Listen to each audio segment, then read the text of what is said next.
We need a question like we really go that. You were next in line. Save the best for last, right? Absolutely.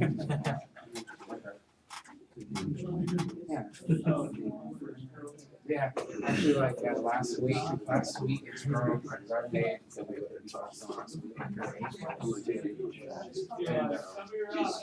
I haven't made that many. I made like because I was in the negative, but then it comes back at this last like week.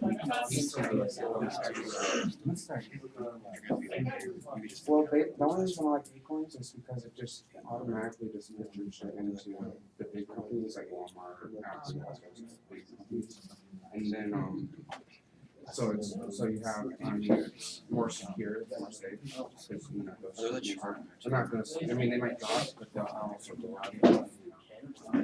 And then I like putting them into those companies, and they automatically do it. And then what I like to do is you can earn extra free money by shopping at like that's different stores do is get free money because they have a selection called found money.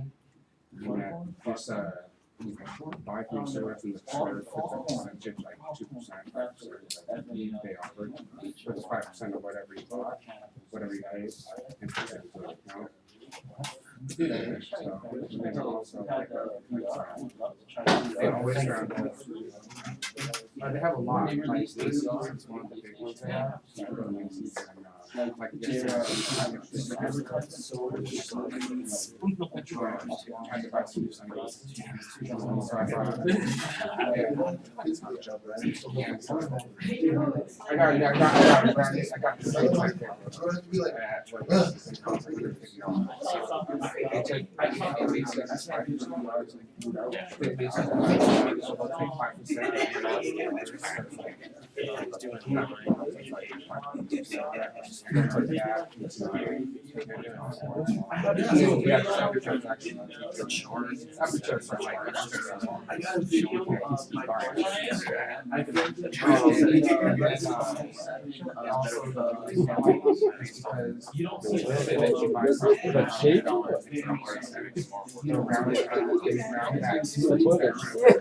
like and they take that the rest of that sentence and the rest of that and they make it so each like transaction you just keep on I mean it's like when you don't have doing it knowing you're doing it but at the same time you're doing it consciously so you don't really use that money yeah, I look at it like 4 or 5 times a week because like I said, like I'm not like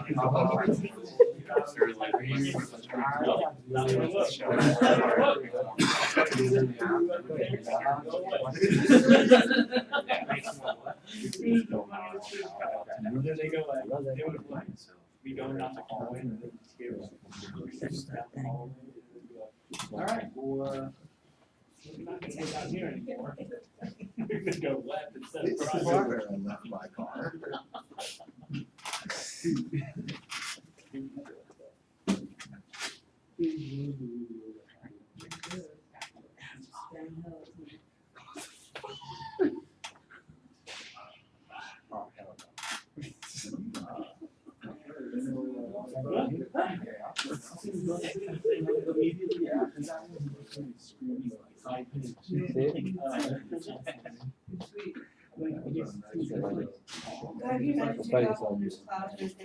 It looks like a linebacker. Who's a linebacker school and for our big channel.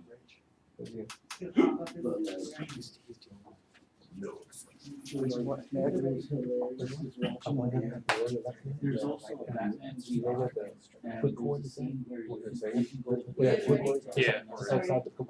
I'm watching a video.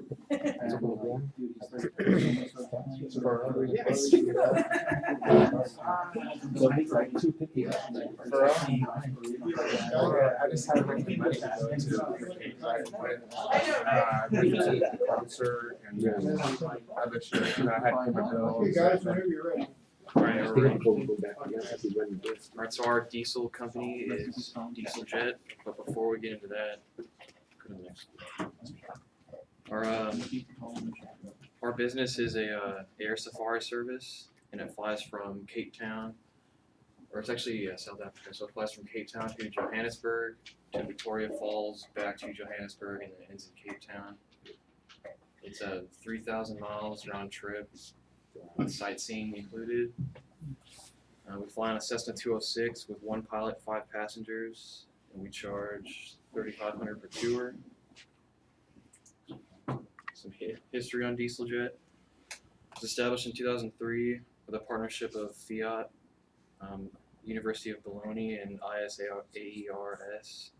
That's another maintenance and flight school. The engine itself is actually based off of the Fiat automotive engine. Its main locations are in Castelnuovo, Italy, and Volterra, Italy. And its type certificate process through the European Aviation Safety Agency was completed on March 8th, 2016 for the 2.16 valve model. Alright, just some specifications on our engine. It's an inline 4-cylinder diesel engine. It's got a compression ratio of 16:1, so a little bit more than gas engines. Uses a single stage turbo, and it has a common rail fuel injection, so that's at 1600 bar, so that's about 23,200 psi. Can run on kerosene and diesel fuel. The diesel fuel is EN 590, which is what they use overseas. The engine control, it uses a dual FADEC system. So it's full authority digital engine control. It's just the brains of the engine. Our takeoff power is putting out around 217 horse at 3,800 RPM. Continuous power, 193 horse at 3,800 RPM. And cruise power, 137 horse at 3,000 RPMs. And a critical altitude of 8,700 feet. So at about 8,700 feet, that's when the turbocharger can't maintain sea level pressure, so it'll kind of drop off from there. On that note, the TDA stands for Turbo Diesel Aviation, and then the CR is for Common Rail, which is a high pressure diesel injection engine type fuel system. Yeah. There we go. Alright, just some advantages of our engine. You get about 30% fuel savings with an increased mission range. Has the ability to use low cost kerosene, Jet A, and JP8 or diesel fuel, and you can even mix all of them. The engine doesn't care, it'll burn it all. Has higher safety due to lower fuel flammability with improved operability and critical conditions such as takeoff and landing. So it's a little bit more reliable.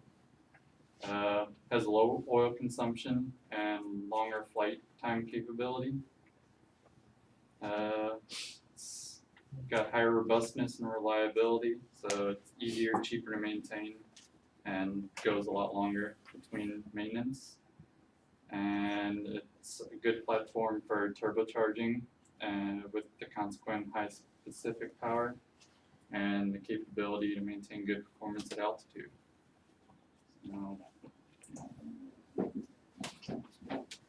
So this chart's, I actually forgot what it is.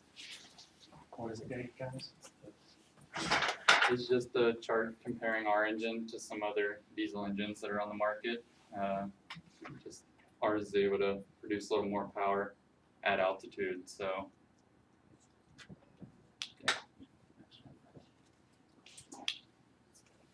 So this is a comparison between the diesel and avgas engines. The price of commercial aviation diesel engine is approximately twice that of a gasoline engine of the same power. And the diesel engine's dry weight is about 452 pounds, and the Continental engine has a dry weight of 406 pounds. Though the initial cost is high, at the end of the diesel engine's life, it will have cost much less. After 2,000 hours of operation, a gasoline engine will have consumed about 13,000 gallons of avgas for about $173,000. After the same 2,000 hours, a diesel engine of the same size will have consumed about 10,000 gallons of Jet A fuel for about $69,000. The diesel jet engine has a useful service life of 4,000 hours, and at the engine's EOL will have saved about 5 times the initial cost difference of a comparable gasoline engine. The EOL is what? The end of life for that engine. Alright, so here's a slide with a comparison of the TDA CR 2.0 16 valve and the Continental IO 520. That's the original engine in Cessna Caravan 208. Diesel costs $2.03 a gallon. Fuel consumption of the TDA is 11.5 gallons per hour. 201 gallons round trip. Total fuel cost is $418.08. With the Continental, avgas is $2.28 a gallon. Fuel consumption is 15 gallons per hour, and 262 gallons round trip, 531.86 cents total fuel cost for the IO 528. And that's per tour, the 3,000 mile round trip. So here's the long-term comparison. Long-term costs, the TDA fuel yearly is $20,067, about $20,068 a year. 10 years is $206.78.40. Maintenance overhaul at 4,000 hours equals $30,827. With a Continental IO 520, it's $35,000. Yearly, it's about maybe $26,000. 10-year, $255,000. About maintenance overhaul at 2,000 hours is about $22,500. That's all we have. One more. As of right now, the TDA engines are only approved for Part 23 aircraft, and no light sport aircraft yet. Cool. That's it. That's all we got. Good. So does it look like, based on your argument there, does it look like it might be something a guy might wanna put in his 206, or Yeah. any compelling reasons for it? Fuel savings. Fuel savings? Yeah, The engine costs Yeah. twice as much, but in the long run, maintenance and fuel cost yeah. is an advantage in the long run. So you're gonna get, what'd you say, 4,000 hours out of that engine? Yeah. As opposed to the other one, would be 1,800 probably.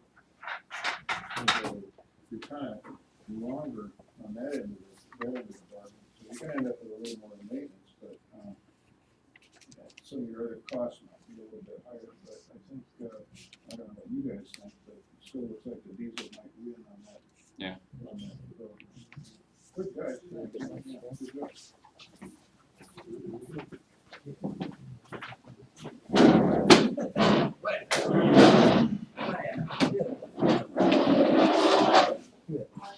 Oh, we need to open that up. Well, figure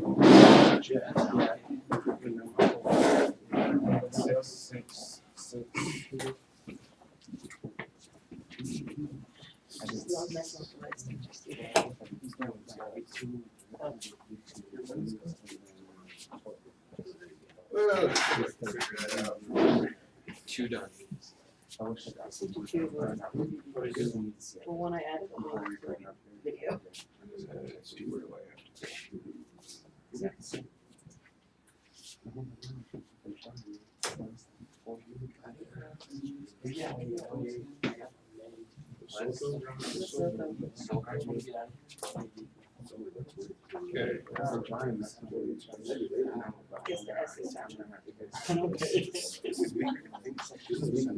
Wait, we're done? Good.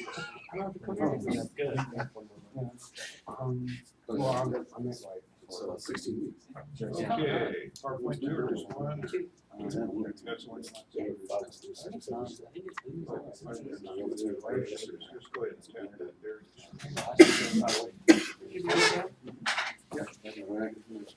Hopefully it's not all jacked up.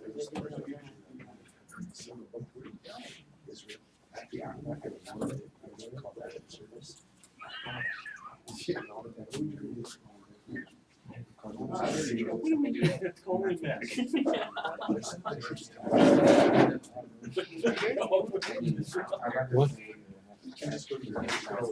right. Okay. Our presentation is going to be on to put a new diesel engine into a Cessna 207 Skywagon. So this is it here. Our mission is we actually fly around missionaries in, was it Africa? Well, I don't know how to say it. Lesotho, Africa. It's on the next slide. Yeah, it's on the next slide. You'll see. So with that, we'll have Pat go into and tell you about Lesotho. Alright, so it's a country in South Africa. Kind of a reference on how big it is. It's only 11,720 square miles. You fit like 15 of these countries just within Texas.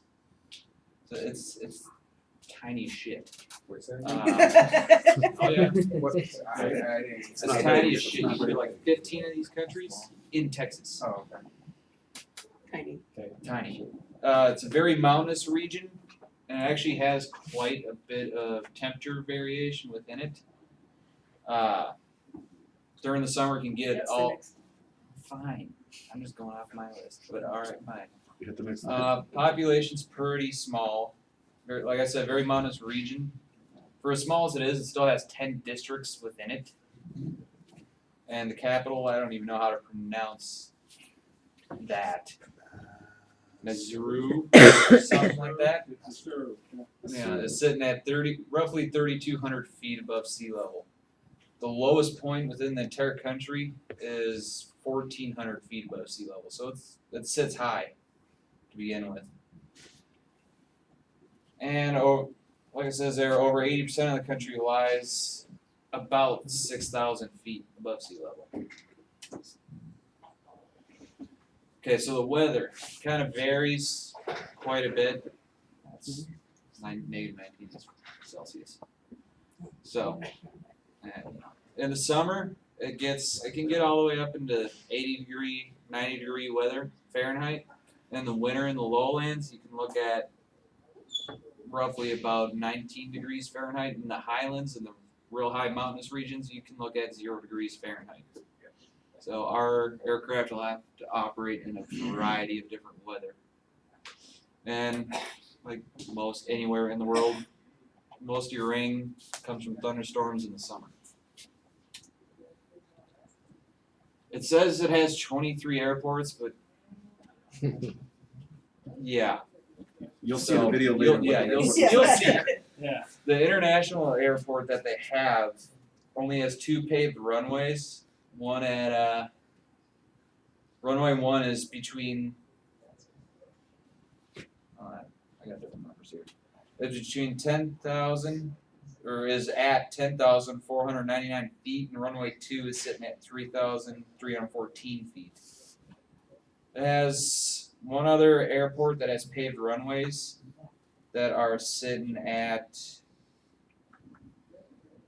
2,998 feet to 4,996 feet, and another one that's under 2,998 feet. You have 4 other runways that are all unpaved, or 4 other airports with other runways that are unpaved, sitting at 2,998 feet to 4,996 feet. And every other airport is sitting under 2,998 feet on their airstrips, which aren't really airports, they're more of like just a open field with a grassy runway. Alright. This is a, That's me. yeah, okay. Okay, so the 207, that's as configured. It comes with Lycoming TIO 540. Max gross weight is 3,800 pounds. Empty weight is 2183. So in the worst case conditions, max takeoff weight, what I used is over 50-foot obstacle is going to be, or a takeoff distance over 50-foot obstacle is going to be 1860. And landing over 50-foot obstacle is going to be 1,500 feet. So I figure in this type of terrain, this plane as configured will do. Probably with this kind of environment, we'll probably definitely want Tundra tires, being that we only got 2 paved fields. Tundra tires are going to add a little bit more weight to the aircraft, so that's going to take away from our payload. Also, just because of the mountainous terrain and the shortness of our runways, most likely going to want to look at installing a STOL kit as well. Probably the Robertson STOL kit. That'll decrease our takeoff and landing distance, as well as give us, usually takes off about 15, sometimes more knots to our takeoff and landing speeds. So that'll give us an increased margin of safety as well. It'll increase a little bit of cost initially, but since we're all comparing to add a diesel engine to begin with, why not? As far as looking at the type of flying that we're doing, I think that's probably erring more on the side of safety, considering the terrain and the fact that we're doing a type of missionary flying. We're going to be flying people, we're flying medical supplies. This is a very poor country. They're relying on us to get these supplies there, along with food. Doctors, lots of other stuff like that. So I think it's kind of a more of a necessity than anything else. I didn't get too much into the 207 stuff, just because I do have a 207 POH, but it's from the older 207, and as you'll see later in the EPS charts that they provided for us, it's comparing the newer 207 models, which comes with the Lycoming IO 540. The 207 that I actually have the POH for is for the older models that came with the Continental, which is only 310 horsepower and not the 350 horsepower. So with that, we're now going to compare it to the EPS engine, the diesel engine. This is a brand new engine. It's not even type certificate yet. They just submitted the paperwork 2013, and the process of getting that through the FFA is going to take over a decade probably to figure it out. Oh, this was Lycoming. Yeah. Oh, sorry. For like Here's this. So then, Mike's going to go over the EPS and kind of compare it. Go to the next one. Yeah, go to the next one. What do you want? So the EPS diesel that we were given is they call it a V8, but it's 180 degrees, so it's basically a flat V8. Time between overhauls, they're trying to get 3,000 hours, but because they don't have the type certificate data sheet or the certification yet, it hasn't been approved. It's a lot smaller of an engine. It's only 4.4 liters, which works out to about 270 cubic inches. But it's a little bit heavier, but it's direct injected with full electronic controls, twin turbocharged, twin intercooled, and liquid cooled. And even then, it only weighs, that weight there is for the TIO 540. The EPS diesel weighs 30 to 60 pounds more. No, the 540 is on the other side. Yeah.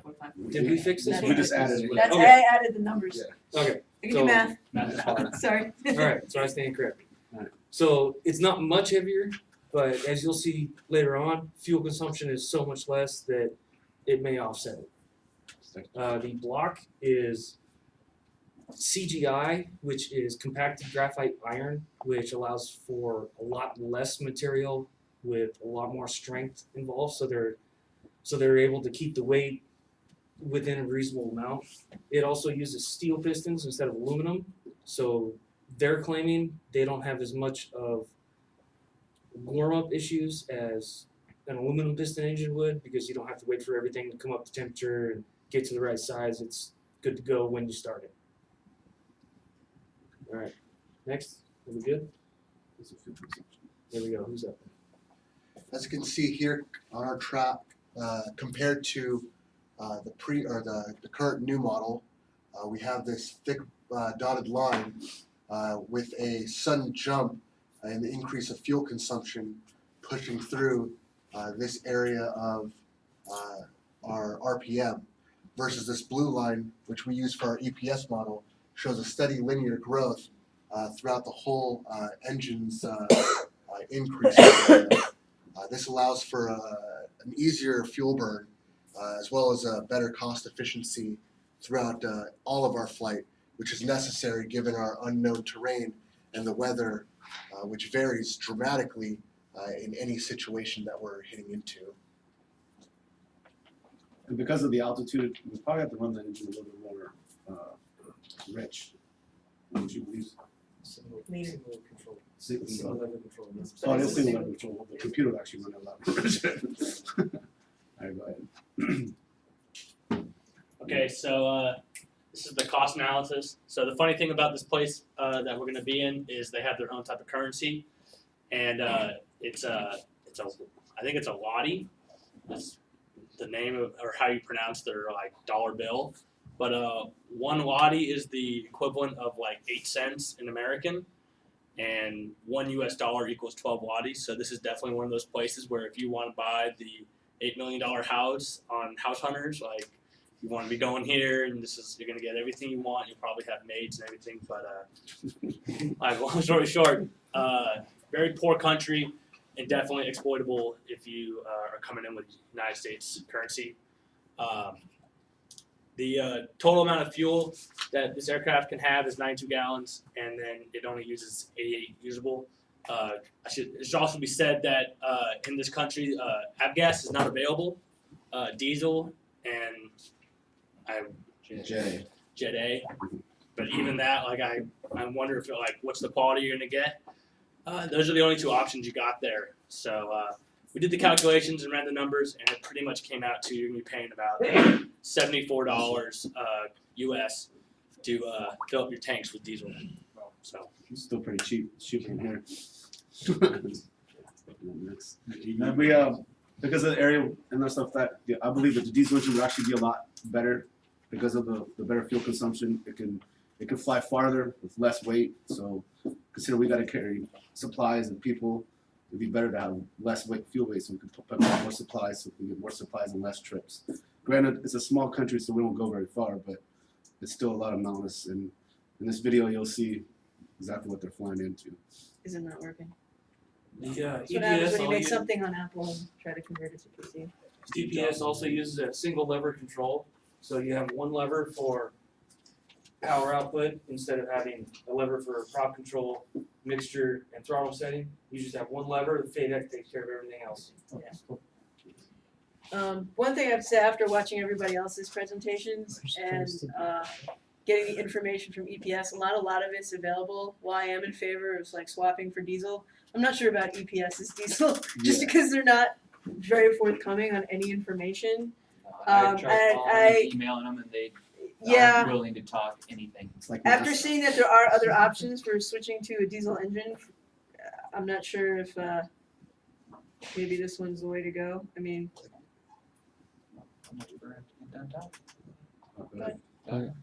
What time did you want? I think it was 2024 something. It's muted at the bottom. Which one? Lower? Yeah. There you go. There we go. Yeah, the way he's landing.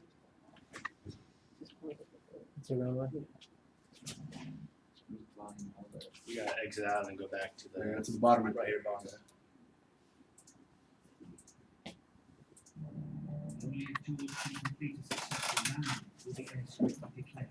That's a lecture. That's it. That's a landing strip. Oh, that's freaking awesome.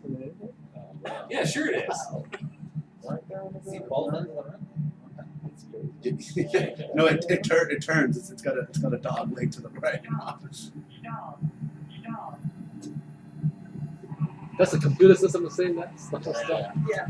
It's got the rock slide, so big rocks. For other people, I've never much of The locals see these planes like mystical beasts. They call them metal birds.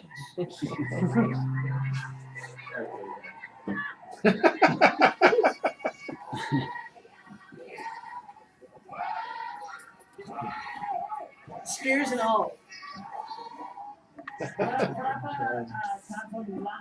Yeah, maybe about last tahun. So, yeah, they've been making this for 14 years, so it's a pretty big deal to see a plane land on it. Now George has landed successfully. The airstrip will be added to the Susie air routes. And they've got nothing, you know, and now they've How'd you get a ticket off potentially there? closed building supplies, a link to the, the outside world. Awesome experience. It's a local tradition to present the pilots with a gift Yeah, when a new good night. airstrip. Now you got some chickens to take home. That's it. That's what we be landing. Chicken dinner. Chicken dinner. Probably be the best chickens he ever had. Some of these places these people go into with airplanes are pretty interesting. Not that you wanna probably tag along with them. But airplanes will do a lot of different jobs, a lot of different work. And power plants have to be up to the case that you're trying to pose for them. So if you're using them long distance, long range, diesel's probably the deal. Maybe short distance, maybe it's not such a good deal. For personal use of diesels, maybe not such a great deal, but for business, where you can you have some tax deductions or where you're spending a whole lot of money in a short period of time, maybe a diesel would be a good thing. So there's all kind of reasons. And that's why I had you kind of look at some of the costs on this stuff, because that's it's super important that you start thinking about this stuff. What stuff costs, and what it's gonna cost you, or what it's gonna cost the customer. So pretty good job, not too bad. Thank you. Good, yeah.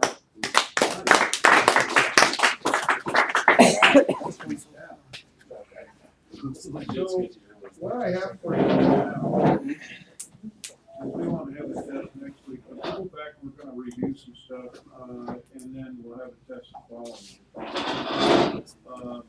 We'll spend some time on that, and I'll break out maybe a couple of new things